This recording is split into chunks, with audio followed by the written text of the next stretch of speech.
বিশেষ সতর্কতার সাথে জানানো যাচ্ছে যে এই ভিডিওটা মেক করা হয়েছে যাদের মন খারাপ তাদের জন্য। যাদের মন ভালো তারা যদি এই ভিডিওটা দেখেন তাহলে ভীষণ বিপদে পড়বেন। আমরা এমন একটা দেশে বাস করি যেখানে সারা বছর যদি কারো জিজ্ঞেস করেন ভাই কি খবর, তখন বলে গরিব মানুষের খবর, বুক ডাকতে গেলে ফুটকি দেখা যায়। অথচ এই গরিব মানুষ বছরের এই একটা সময়ে গরুর হাটে গিয়ে বিশিষ্ট শিল্পপতি ব্যাপারীদেরকে লাখ লাখ টাকা অফার করে, তারপরে ব্যাপারীদের গাড়া পড়ে না।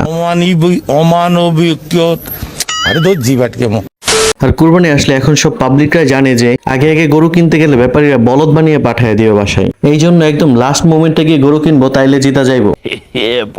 কুরবানির আসল মজাটাই তো এই জায়গায়। আপনি গরু কিনে জিতলেন না লস হলেন, এটা তো আসল কুরবানি না। আপনার কুরবানি পশু, রক্ত, মাংস, চামড়া কোনো কিছুই কিন্তু আল্লাহর দরবারে পৌঁছাবে না, একমাত্র পৌঁছাবে আপনার নিয়ত। কিন্তু ব্যাপারী যখন আপনার নিয়তকে মিসইউজ করে 90,000 টাকার গরু 2,30,000 টাকা পর্যন্ত চেয়ে বসবে, তখন আপনার না শুধু আপনার বাপের গায়ে জ্বর উঠে যাবে।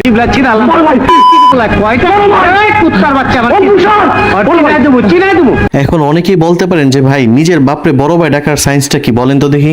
আর ভাই এইভাবে উল্টা পাল্টা দাম হাঁকাইলে তখন বাপ চাচাটা মাথায় থাকে না। আর গরুর হাট ভাই এমন একটা জায়গা যে ব্যাপারীর সাথে আপনার বারবার গ্যাঞ্জাম লাগবে, ওই হালারাই কেন জানি বারবার ঘুরে ফিরে চোখের সামনে পড়বে, তখন হালা করে সামনে পায় যা করতে মন চায়।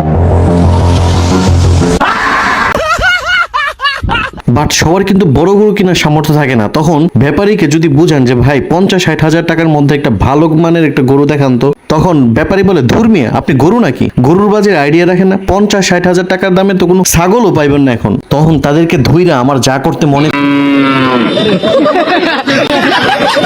আসলে প্রত্যেক বছর কুরবানির আগে আগে এমন একটা সময় থাকে যে কুরবানি হাটে কোনো কিছু থাকলে হলো চারপাওয়ালা, এটার দাম 50-60 হাজার টাকা হয়ে যায়, সেটা গরু হোক বা ছাগল হোক। কিন্তু যখন আস্তে আস্তে কুরবানির সময়টা চলে আসে আর গরু অবিক্রিত থেকে যায়, তখন কিছু ব্যাপারীর বিচি খান্দে ওইটা যায়।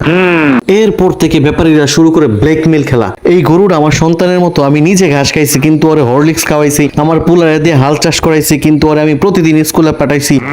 অথচ একটু খোঁজ নিলে দেখা যায় এই গরু কেন, এই গরুর 14 গোষ্ঠীর কোনো গরুর এসে কোনো নিজ চোখে দেখে নাই কোনোদিন, লালন পালন তো দূরের কথা।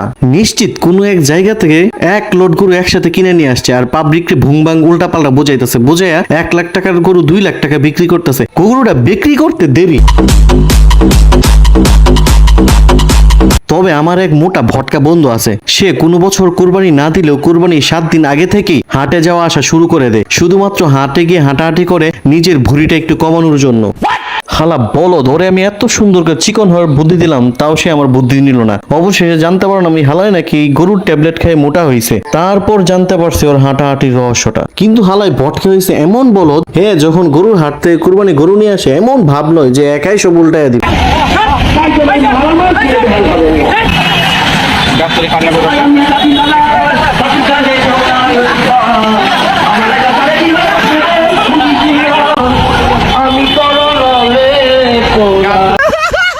আর এই গরুগুলাই পালিয়ে যাওয়ার পর কোথাও খুঁজে না পাওয়া গেলে গভীর রাতে যখন সেই মালিকের সাথে দেখা হয় তখন। তবে এই কুরবানির সময় পাবলিক সোশ্যাল মিডিয়াতে একটু বেশি অ্যাক্টিভ হয়ে যায়, বিশেষ করে ফেসবুকে কুরবানির গরুর ছবি দিবেই দিবে, যদিও এই ছবিগুলো দেওয়া ঠিক না। আর কিছু কিছু বলদ আছে তো কুরবানি গরুর সাথে টিকটক করা পর্যন্ত শুরু করেছে।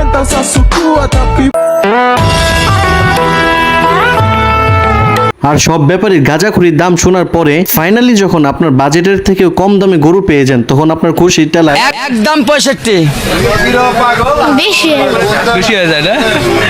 আচ্ছা তুমি কত দিবা? 70। কুরবানির একটা বিশেষ মজা হচ্ছে আমাদের সবারই এরকম একটা বালপাকনা ফ্রেন্ড থাকে যে কুরবানির গরু নিয়ে আসা থেকে শুরু করে কালা বোনা হওয়া পর্যন্ত সব দায়িত্ব সে নিজে একাই নিয়ে যায়, কিন্তু কোনো গরুই তারে পছন্দ করে না। কারণ গরুদের নিজেদের মধ্যে যখন ঝগড়া হয় তখন এই বালপাকনা যায় বাম হাত দেয়।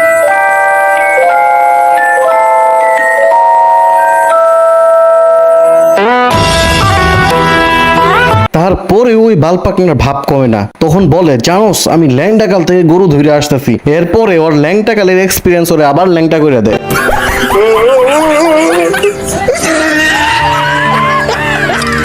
এত কিছুর পরে ওই বালপাকটা শিক্ষা হয় না। এমনকি ঈদের দিন সকালবেলা যখন কুরবানির উদ্দেশ্যে গরুকে নিয়ে যাওয়া হয় তখন স্বাভাবিকভাবে সামনের দিকে গরু যাইতে চায় না, তখন বলে আজকে গরুর এমন এক শিক্ষা দিব যে গরুর বিচি কান্দে উঠে এলাম। আচ্ছা, কিন্তু গরুর বিচি খান্দে উঠাইতে গিয়ে নিজের বিচি খান্দে উঠে যায়। नहीं बनेगा नाट उड़े तो गालो हो गए ভাই সাব একটু সাইড দিলেন ভাই, প্লাস্টিক ভাই বুলেট করছি, প্লাস্টিক নিয়ে সাইড দিলেন।